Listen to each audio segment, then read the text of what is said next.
안녕하세요. 잡시광입니다. 중국 경제를 둘러싼 대내외적 환경 변화가 거세지고 있는 가운데 최근 중국의 국가 신용등급이 바닥으로 내려앉았다는 소식입니다. 그동안 중국 정부가 꽁꽁 숨겨온 부채가 수면 위로 드러나면서 나라가 당장 망해도 이상하지 않을 정도라고 하는데요. 여기에 더해 중국의 각종 경제 지표가 경고음을 울리고 있는데 중국의 대부호들의 자금 이탈이 본격적으로 진행되면서 경제가 엄청나게 요동치고 있다고 합니다. 더구나 중국의 자존심이었던 1대1로까지 최근 대폭발하면서 중국이 엄청난 혼란에 빠졌다는데 중국의 최근 상황에 대해 자세히 알아보겠습니다. 중국 경제를 겨눈 경고음이 현실화하고 있는 가운데 최근 중국의 재정 건전성에 적신호가 켜졌습니다. 최근 국제신용평가사 무디스가 중국 국가신용등급 전망을 부정적으로 낮추면서 중국 부동산 시장의 장기 침체와 정부의 부채 증가 문제에 대해 심각하게 경고한 건데요. 무디스가 중국 국가 신용등급 전망을 조정한 건 2017년 이후 6년 만으로 무디스는 지난 5일 중국의 국가 신용등급을 A1으로 유지하면서도 전망을 안정적에서 부정적으로 바꿨습니다. 통상 무디스가 부정적 전망 이후 일정 기간이 지나면 신용등급을 강등했던 전례를 볼 때 사실상 이번에 하향 조정을 예고한 거라고 해석할 수 있습니다. 이번에 무디스가 중국 국가 신용등급에 대해 부정적으로 전망한 건 상상 이상의 부채를 진 지방정부와 국영기업 문제, 부동산과 금융위기 때문입니다. 실제로 무디스는 중국 중앙정부가 지방정부를 지원하기 위해 과도한 재정 부양책을 쓰면서 중국 경제의 위험을 초래하고 있다고 봤습니다. 부동산 경기 침체가 계속 이어지면서 이를 해결하기 위해 중국이 과도한 빚을 내는 게 중국 경제를 악화시킬 수 있다는 겁니다. 지난 10월에도 중국 정부는 무려 190조 원에 달하는 국채를 발행해 지방정부를 지원했는데 골드만삭스에 따르면 현재 중국 지방정부 총부채는 약 3경 원에 이를 것으로 추산됩니다.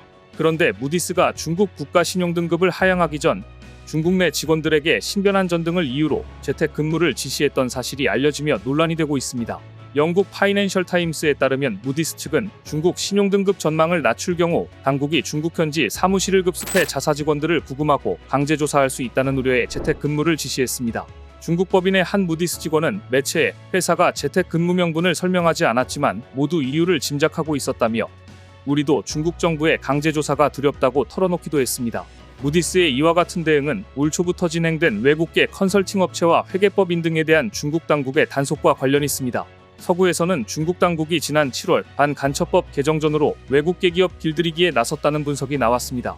중국 정부는 무디스의 신용등급 하향에 반발하고 있습니다. 중국 외교부는 지난 6일 중국의 경제성장 전망과 재정지속 가능성에 대한 무디스의 우려는 불필요하다고 밝혔습니다.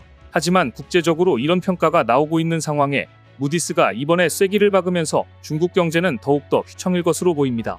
국가 신용등급은 국제금융시장에서 돈을 빌릴 때 기준이 되는 평가 항목이기 때문인데 등급에 따라 해당 국가의 경제적 안정성, 채무상환 능력, 정치적 안정성을 드러냅니다. 이런 이유로 중국 국가 신용등급에 대한 불안감은 중국이 경제 침체를 맞이했다는 확신과 더불어 정치적 안정성에 대한 의문으로까지 일파만파 번지고 있는 상황입니다. 반면에 이번에 한국의 국가 신용등급은 프랑스와 함께 세 번째 높은 A2 등급을 받는 등 긍정적인 전망 인하와 강건함을 보여줬습니다. 그런데 더욱더 쇼킹한 건 중국에서 공식 통계에 잡히는 않는 정부의 숨겨진 부채가 있다는 건데요. 최근 미국 월스트리트 저널이 중국의 부의 부채가 약 11조 달러, 하나로 1경 4,500조 원으로 추산되고 이 가운데 일부는 디폴트 위험에 노출돼 있다고 주장했습니다. 부의 부채는 기업이나 국가가 미래에 상환해야 할 부채가 있음에도 대차대조표상 부채로 표시하지 않은 채무를 말합니다. 쉽게 말하면 장부에 기록하지 않은 부채로 공식 데이터에는 잡히지 않는 그림자 부채라고 할 수 있습니다. 부의 부채는 실수에서 비롯될 수도 있지만 대부분은 기업이나 국가의 나쁜 재무 상태를 분식하기 위해 고의로 은폐하는 경우가 많습니다. 그런데 이번에 월스트리트 저널은 중국의 부의 부채 실제 총액이 얼마인지는 아무도 모르지만 최근 1년간 지방정부 부채가 지속 불가능한 수준이 됐다는 사실은 분명해졌다고 지적했는데요. 실제로 중국의 지방정부들은 꽤 오랫동안 확인되지 않은 차익과 지출로 막대한 양의 숨겨진 부채를 축적했는데 이를 숨기기 위해 통계 조작도 서슴지 않고 있습니다. 중국 재정부는 올 들어 지방정부 부채를 조사했는데 2013년 10조 위안이었던 부채 규모는 2021년 30조 위안을 넘은 데 이어 지난 10월엔 40조 위안으로 집계됐습니다. 그러나 이 수치도 정확한지에 대해 논란이 일고 있기 때문에 중국 지방정부 부채는 아무도 모른다는 말이 나와도 이상하지 않은 상황입니다. 특히 월스트리트 저널은 중국의 이런 지방부채를 금융 시한폭탄 수준이라고 봤습니다. 중국 지방정부의 자금조달용 특수법인인 지방정부 자금조달 기부실을 고려할 때 중국 당국의 집계보다 지방부채 규모가 훨씬 클 거라는 분석입니다. 이렇듯 부채 총액이 정확히 얼마인지는 아무도 모르지만 최근 들어 중국 지방정부 부채가 지속 불가능한 수준이 됐다는 사실은 분명해 보입니다. 이런 가운데 설상가상으로 30년 만에 처음으로 세계 경제에서 중국이 차지하는 비중이 줄면서 중국의 몰락이 본격화되고 있다는 평가가 나오는데요.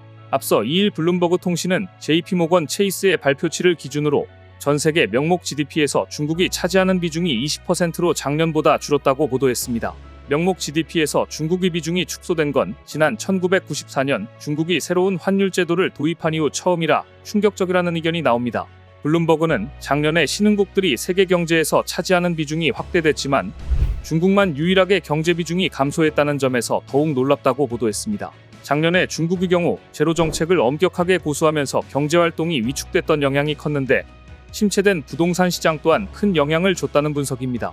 실제로 최근 중국에서는 빚을 갚지 못한 신용불량자가 900만 명에 육박한 것으로 나타나면서 일촉즉발 이 상황이 연출되고 있는데요. 이들의 주요 채무는 주택담보대출금이었는데 신불자 숫자는 4년 사이에 무려 50%나 급증하면서 중국 경제 발목을 잡고 있는 형국입니다.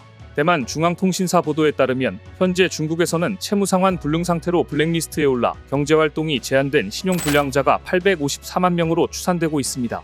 이들이 상환하지 못하는 주요 채무는 주담대와 사업대출금이었는데 중국의 부동산 시장 침체 영향과 더불어 감염병 확산과 엄격한 방역 통제에 따른 경제 충격의 영향을 받은 것으로 보입니다. 실제로 지난 10년간 중국에서는 경제 고도성장과 부동산 시장 화랑으로 인해 대출 열풍이 불었지만 중국 정부가 리스크를 적절히 통제하지 못하면서 신용불량자가 대거 양산됐습니다. 게다가 감염병으로 인한 경제 부진으로 실직자가 늘고 새로운 일자리를 찾지 못한 것도 신용불량자가 급증한 원인으로 꼽히고 있는데요. 이렇듯 중국 내 신용불량자가 급증하게 된 건 중국 경제 부진의 실상을 보여주는 거라는 평가가 많습니다. 특히나 중국은 올해 최악의 청년 실업 사태를 겪으면서 사회적인 부담 또한 가중되고 있는 상황인데요. 내년에는 대학 졸업자가 20만 명 이상 더 늘어나 취업난은 한층 더 심각해질 것으로 보이면서 중국 경제 전반에 어둠이 드리워지고 있습니다. CCTV에 따르면 중국 교육부는 이달 5일 열린 전국 대학 졸업자 취창업 업무 화상회의에서 내년 대학 졸업자 수가 1200만 명에 육박할 거라고 전망했습니다. 이는 사상 최대치로 올해보다 대졸자가 21만 명가량 늘어나는 거라 중국에서는 벌써부터 침울한 분위기가 연출되고 있습니다. 그것도 그럴 것이 중국에서 해마다 치솟는 대졸자 수는 취업난을 가중시키는 요인이 되기 때문인데 올해의 경우 생각보다 경제 회복이 부진하면서 역대 최다 대졸자가 쏟아져 나오면서 최악의 청년 실업 사태를 맞았습니다.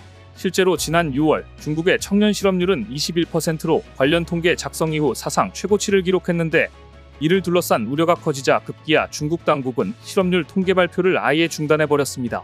이런 가운데 내년엔 중국의 경제 성장이 더 둔화될 거란 예상이 나오는 상황에서 일자리를 찾는 대졸자가 계속 누적되는 등 중국의 청년 실업 문제는 눈덩이처럼 커질 것으로 보이는데요.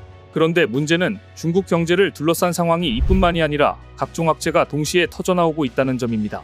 중국 경제의 미래가 불확실하다는 우려가 커지자 중국인 부호들이 거액을 해외로 반출해 골드바나 해외 부동산 매입에 나서고 있는 건데요.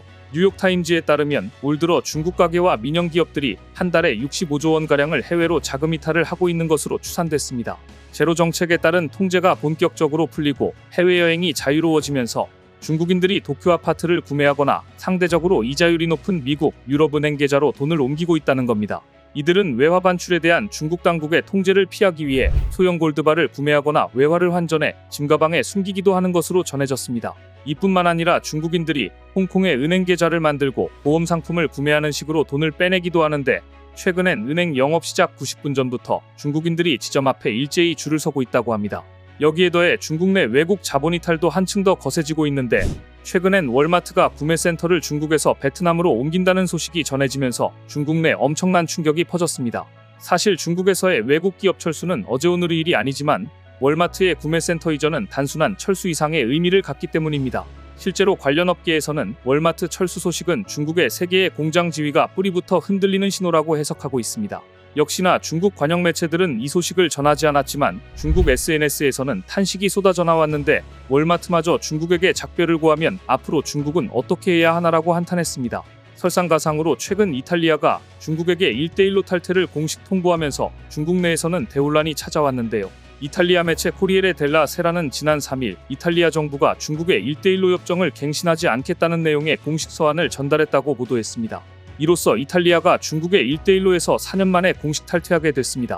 반면 이탈리아 총리는 중국의 1대1로가 기대한 만큼의 성과를 가져오지 못했다며 기대했던 결과를 만들어내지 못했다고 탈퇴 이유를 밝혔습니다.